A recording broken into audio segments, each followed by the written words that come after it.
Hello दोस्तों, अगर आप भी किसी नए आईपीओ में निवेश करने की सोच रहे हैं तो यह वीडियो आपके लिए बहुत महत्वपूर्ण है। आज हम बात करने वाले हैं इंडोमिम लिमिटेड आईपीओ के बारे में। इस वीडियो में हम जानेंगे इस आईपीओ की तारीखों से लेकर इसकी संभावित कमाई यानी जीएमपी और कंपनी के बारे में तक की पूरी डिटेल्स। वीडियो को अंत तक जरूर देखिएगा और कृपया मेरी मेहनत के लिए मेरे चैनल को सब्सक्राइब करें और कमेंट करें। चलिए सबसे पहले बात करते हैं इस आईपीओ की जरूरी तारीखों और कीमत के बारे में। ऑफर डेट्स, यह आईपीओ 23 जुलाई 2026 से 27 जुलाई 2026 तक खुला रहेगा। Price band, offer price, company ने इसका प्राइस बैंड 461 रुपए से 485 रुपए प्रति शेयर तय किया है। लॉट साइज, इस आईपीओ में आपको कम से कम 30 शेयरों का एक लॉट अप्लाई करना होगा। अब सबसे बड़ा सवाल यह है कि इसमें लिस्टिंग गेन कितना मिल सकता है। तो दोस्तों, ग्रे मार्केट यानी जीएमपी के आंकड़ों पर नजर डालें तो इसका एक्सपेक्टेड जीएमपी लगभग 205 रुपए से 210 रुपए चल रहा है, जो कि लगभग 42% का मजबूत प्रीमियम दिखाता है। हालांकि ध्यान रहे कि यह आंकड़े सिर्फ बाजार के अनुमान और अनौपचारिक चर्चाओं पर आधारित है। चलिए सबसे पहले बात करते हैं इंडोमिम लिमिटेड आईपीओ के फुल डिटेल्स की। फेस वैल्यू ₹1 प्रति शेयर है। इश्यू प्राइस 461 रुपए से 485 रुपए प्रति शेयर रखा गया है। लॉट साइज, इसमें एक लॉट में 30 शेयर मिलेंगे। इश्यू साइज, ये कुल 3812.11 करोड़ रुपए का है, जिसमें 500 करोड़ रुपए का फ्रेश इश्यू और 3312.11 करोड़ रुपए का ऑफर फॉर सेल ओएफएस शामिल है। मार्केट कैप, कंपनी का कुल मार्केट कैप लगभग 23,981.42 करोड़ रुपए का है। लिस्टिंग, यह आईपीओ एनएसई और बीएसई दोनों पर लिस्ट होगा। इसके अलावा योग्य कर्मचारियों के लिए 45 रुपए प्रति शेयर का डिस्काउंट भी रखा गया है। इसके रजिस्ट्रार लिंक इन टाइम है। अब बात करते हैं इस आईपीओ की पूरी टेंटेटिव टाइमलाइन की, ताकि आपको तारीखें याद रहें। ओपन डेट 23 जुलाई 2026 गुरुवार। क्लोज डेट 27 जुलाई 2026 सोमवार। अलॉटमेंट डेट 28 जुलाई 2026 मंगलवार को शेयरों का अलॉटमेंट तय होगा। रिफंड और डीमेट ट्रांसफर 29 जुलाई 2026 बुधवार को रिफंड की शुरुआत होगी और आपके डीमेट खाते में शेयर ट्रांसफर कर दिए जाएंगे। लिस्टिंग डेट, ये शानदार आईपीओ 30 जुलाई 2026 गुरुवार को स्टॉक मार्केट में लिस्ट हो जाएगा। इस आईपीओ में अलग अलग कैटेगरीज के लिए कोटा कुछ इस प्रकार है। QIB quota, qualified institutional buyers के लिए कुल 50% हिस्सा आरक्षित किया गया है। नी HNI quota, non institutional investors यानी बड़े निवेशकों के लिए कुल 15% हिस्सा रखा गया है। रिटेल कोटा, हम और आप जैसे आम रिटेल निवेशकों के लिए इस आईपीओ में 35% का हिस्सा रिजर्व है। कर्मचारी कोटा, इसके अलावा कंपनी के कर्मचारियों के लिए भी अलग से कोटा यस रखा गया है, जिसके बारे में हमने पहले एम्प्लॉय डिस्काउंट में भी बात की थी। दोस्तों, किसी भी आईपीओ में पैसा लगाने से पहले ये जानना बहुत जरूरी है कि कंपनी असल में क्या काम करती है और उसका मार्केट में रुतबा कैसा है। आज हम बात करेंगे इंडोमिम लिमिटेड के बिजनेस और उसकी ताकत के बारे में। स्थापना, अनकॉर्पोरेशन, इंडोमिम लिमिटेड की शुरुआत साल 1997 में हुई थी। कोर बिजनेस, ये company metal injection moulding MIM technology का इस्तेमाल करके प्रिसिजन इंजीनियरिंग कंपोनेंट्स के लिए end to end manufacturing solutions प्रदान करती है। एकीकृत क्षमताएं, कंपनी के पास mould design, tooling, manufacturing, finishing और असेंबली ऑपरेशंस जैसी इंटीग्रेटेड क्षमताएं मौजूद हैं। इस कंपनी की सबसे बड़ी खासियत इसके ग्लोबल आंकड़े हैं। मार्केट लीडरशिप, मिम इंडस्ट्री में 25 साल से ज्यादा के अनुभव के साथ ये कंपनी मिम टेक्नोलॉजी का उपयोग करके प्रिसिजन इंजीनियरिंग कंपोनेंट्स की दुनिया की सबसे बड़ी निर्माता है। मार्केट शेयर, साल 2025 में मिम रेवेन्यू के हिसाब से इसका 6.8% ग्लोबल मार्केट शेयर रहा है और यह पिछले 6 लगातार वर्षों से इस लीडरशिप पोजीशन को बनाए हुए है। मैन्युफैक्चरिंग यूनिट्स, 31 मार्च 2026 तक company Bharat, America, United kingdom और मेक्सिको में कुल 15 मैन्युफैक्चरिंग फैसिलिटीज का संचालन करती है और इसके पास दुनिया की सबसे बड़ी इंस्टॉल्ड मिम प्रोडक्शन क्षमता है। क्वालिटी स्टैंडर्ड्स, इसकी manufacturing facilities NADCAP IATF 16949 AS 9100, ISO 9001, ISO 14001, ISO 13485, ISO 27001 और ISO 45001 जैसे कई अंतर्राष्ट्रीय क्वालिटी स्टैंडर्ड से प्रमाणित है। दोस्तों, इंडोमिम की सीरीज में आज हम जानेंगे इसकी टेक्नोलॉजी और प्रोडक्ट्स के बारे में। सिर्फ मिम टेक्नोलॉजी ही नहीं, बल्कि यह कंपनी कई अन्य एडवांस तकनीकों का उपयोग करके हाई प्रिसिजन कंपोनेंट्स तैयार करती है। मिम टेक्नोलॉजी के अलावा इंडोमिम निवेश casting, precision machining, ceramic injection moulding और मेटल 3D प्रिंटिंग का भी उपयोग करती है। विशाल उत्पादन, वित्त वर्ष 2026 के दौरान कंपनी ने ऑटोमोटिव, डिफेंस, मेडिकल, कंज्यूमर और एरोस्पेस उद्योगों की सेवा करते हुए 9000 से अधिक प्रोडक्ट टाइप्स का निर्माण किया है। आइए नजर डालते हैं कि कंपनी किन किन सेक्टरों के लिए क्या क्या प्रोडक्ट्स बनाती है। ऑटोमोटिव, इसमें वाहन सुरक्षा, vehicle safety, fuel systems, power train और इंटीरियर एप्लीकेशंस के कंपोनेंट्स शामिल हैं।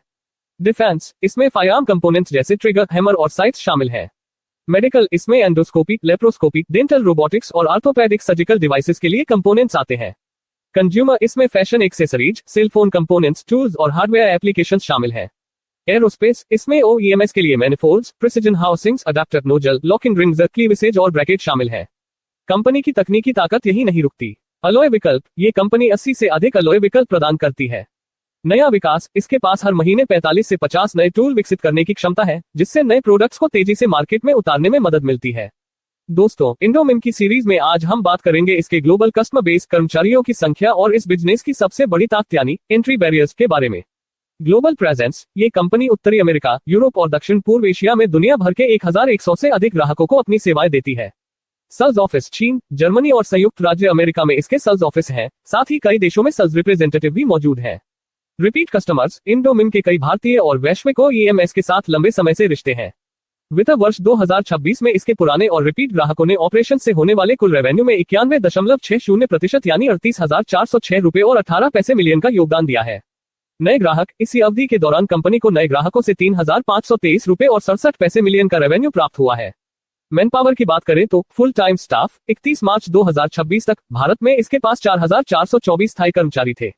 टेक्निकल टीम, इनमें 4,100 इंजीनियर्स, मेटलर्जिस्ट, डिजाइनर्स, टूलमेकर्स और टेक्नीशियन शामिल हैं। इसके अलावा 497 ट्रेनी भी कार्यरत हैं। इस बिजनेस की सबसे खास बात इसके एंट्री बैरियर्स हैं। प्रिसिजन कंपोनेंट्स मैन्युफैक्चरिंग इंडस्ट्री में प्रवेश करना आसान नहीं है, क्योंकि इसमें भारी पूंजी की जरूरत, हाई कैपिटल रिक्वायरमेंट्स, जटिल टूलिंग, कॉम्प्लेक्स टूलिंग, तकनीकी विशेषज्ञता, टेक्निकल एक्सपर्टीज और ग्राहकों की लंबी योग्यता प्रक्रिया, लेंथी कस्टमर क्वालिफिकेशन प्रोसेसेस शामिल होती है। यही कारण है कि कंपनी के लंबे समय तक ग्राहक बने रहते हैं और बार बार रिपीट बिजनेस मिलता रहता है। दोस्तों, इंडोमिन IPO की इस सीरीज में अब वक्त आ गया है इसके फाइनेंशियल रिकॉर्ड्स और IPO लाने के मुख्य उद्देश्यों, इश्यू ऑब्जेक्टिव्स को समझने का। आइए देखते हैं कि कंपनी पैसों के मामले में कितनी मजबूत है। वित्तीय आंकड़ों करोड़ में पर नजर डालें तो पिछले कुछ सालों में कंपनी ने लगातार ग्रोथ दिखाई है। असेट्स, कंपनी की कुल संपत्ति लगातार बढ़ी है।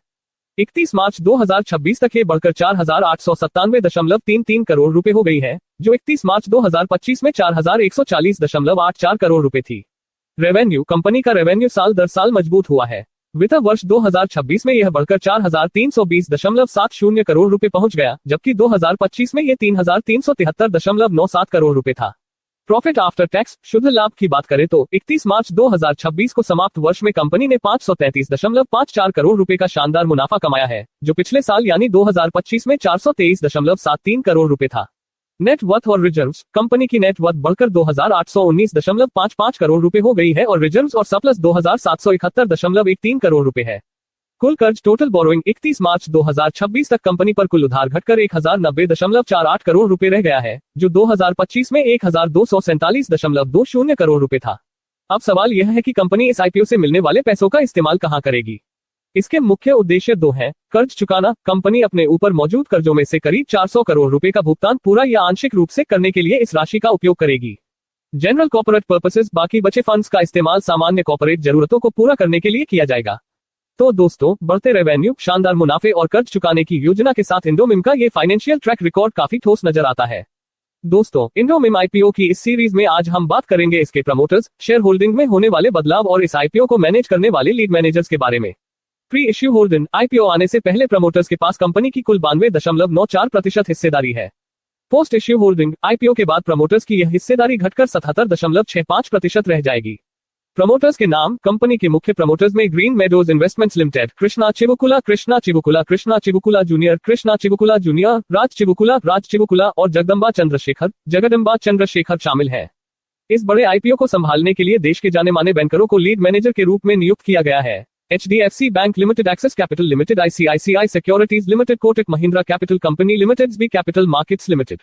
दोस्तों, किसी भी IPO में निवेश करने से पहले ये देखना बहुत जरूरी है कि वह कंपनी अपने जैसी दूसरी कंपनियों के मुकाबले कैसी परफॉर्म कर रही है। आज हम देखेंगे इंडोमिन का इसकी पीयर कंपनी के साथ मुकाबला कैसा है। आंकड़ों के मुताबिक इंडोमिन की तुलना जियांगसू जियान टेक्नोलॉजी से की गई है। रेवेन्यू, इंडोमिन का रेवेन्यू 4,192.98 करोड़ रुपए है, जबकि जियांगसू जियान टेक्नोलॉजी का रेवेन्यू 4,060.51 करोड़ रुपए है। पी रेशियो, इंडोमिन का PE रेशियो 44.62 है, जो कि पीयर कंपनी 148.00 के मुकाबले काफी बेहतर और आकर्षक नजर आता है। रिटर्न ऑन नेटवर्थ प्रतिशत, रिटर्न ऑन नेटवर्थ के मामले में इंडोमिन का प्रदर्शन 21.26% है, जबकि पीयर कंपनी का रिटर्न ऑन नेटवर्थ सिर्फ 3.10% है। अन्य महत्वपूर्ण फाइनेंशियल रेशियोज को देखें तो फेस वैल्यू, इंडोमिन की फेस वैल्यू ₹1 प्रति शेयर है। Earning per share apps basic और डाइल्यूटेड, इंडोमिन का बेसिक एप्स 11.06 और डाइल्यूटेड एप्स 10.87 है, जबकि पीयर कंपनी का बेसिक एप्स 3.91 और डाइल्यूटेड एप्स 3.77 है। NAV नाव पर शेयर, इंडोमिन की नेट एसेट वैल्यू प्रति शेयर ₹58.24 है। पीयर कंपैरिजन के इन आंकड़ों से साफ पता चलता है कि इंडोमिम अपने मुकाबले की कंपनी के मुकाबले वैल्यूएशन, रिटर्न ऑन नेटवर्थ और प्रॉफिट मामले में काफी मजबूत स्थिति में है। दोस्तों, किसी भी आईपीओ में पैसा लगाने से पहले उसकी ताकत यानी स्ट्रेंथ्स और उसमें छिपे खतरों यानी रिस्क को जानना सबसे ज्यादा जरूरी है। दिए गए आंकड़ों के अनुसार कंपनी की 5 बड़ी ताकतें हैं। ग्लोबल लीडरशिप, यह मिम टेक्नोलॉजी का उपयोग करके प्रिसिजन इंजीनियरिंग कंपोनेंट्स की दुनिया की सबसे बड़ी निर्माता है और शायद 2025 में इसका 6.8% ग्लोबल मार्केट शेयर रहा है। डाइवर्सिफाइड पोर्टफोलियो, ये ऑटोमोटिव, डिफेंस, मेडिकल, कंज्यूमर और एरोस्पेस उद्योगों के लिए 9000 से अधिक प्रकार के प्रोडक्ट्स बनाती है, जिससे किसी एक सेक्टर पर निर्भरता कम होती है। वैश्विक उपस्थिति, भारत, अमेरिका, यूके और मेक्सिको में इसकी 15 मैन्युफैक्चरिंग फैसिलिटीज हैं, जो डुअल शोर प्रोडक्शन में मदद करती है। हाई एंट्री बैरियर्स, इस इंडस्ट्री में भारी पूंजी, जटिल टूलिंग और लंबी क्वालिफिकेशन प्रोसेस की जरूरत होती है, जिससे नए कॉम्पिटिटर्स के लिए रुकावटें पैदा होती है। रिपीट कस्टमर्स, भारतीय और वैश्विक ईएमएस के साथ इसके पुराने संबंध हैं और वित्त वर्ष 2026 में कुल रेवेन्यू का 91.60% हिस्सा रिपीट ग्राहकों से आया है। अब बात करते हैं उन 5 जोखिमों रिस्क की, जिन पर निवेशकों को नजर रखनी चाहिए। कस्टमर कॉन्सेंट्रेशन, इसके टॉप 10 ग्राहकों का योगदान कुल रेवेन्यू में 42.00% तक है, जिससे ग्राहक के चले जाने या डिमांड घटने का खतरा रहता है। एक्सपोर्ट पर निर्भरता, इसका 77.20% रेवेन्यू एक्सपोर्ट से आता है, जो वैश्विक आर्थिक और जियोपॉलिटिकल जोखिमों के प्रति संवेदनशील है। आयातित कच्चा माल, वित्त वर्ष 2026 में कुल खरीदारी का 60.95% हिस्सा आयातित कच्चे माल का था, जिससे इंपोर्ट पाबंदियों और कमोडिटी की कीमतों में उतार चढ़ाव का असर पड़ सकता है। टेक्नोलॉजी में निवेश, यदि नई तकनीकों और उपकरणों में निवेश नहीं किया गया, तो प्रोसेसिंग कॉस्ट बढ़ सकती है और लॉन्ग कॉम्पिटिटिवनेस कमजोर हो सकती है। साइक्लिकल ट्रेंड्स, वैश्विक मैन्युफैक्चरिंग सेक्टर के चक्र और मंदी के समय डिमांड कम हो सकती है, जिससे रेवेन्यू पर असर पड़ सकता है। तो दोस्तों, कंपनी जितनी मजबूत दिखती है, उसके सामने कुछ ग्लोबल रिस्क भी मौजूद है। आपको यह एनालिसिस कैसा लगा, कमेंट करके जरूर बताएं। वीडियो को लाइक करें और चैनल को सब्सक्राइब करें। मिलते हैं अगली वीडियो में। डिस्क्लेमर, यह वीडियो केवल एजुकेशनल और सूचना के उद्देश्य से बनाया गया है। ये किसी भी तरह की वित्तीय सलाह, फाइनेंशियल एडवाइस नहीं है। आप सभी का वीडियो अंत तक देखने के लिए धन्यवाद। मामले में काफी मजबूत स्थिति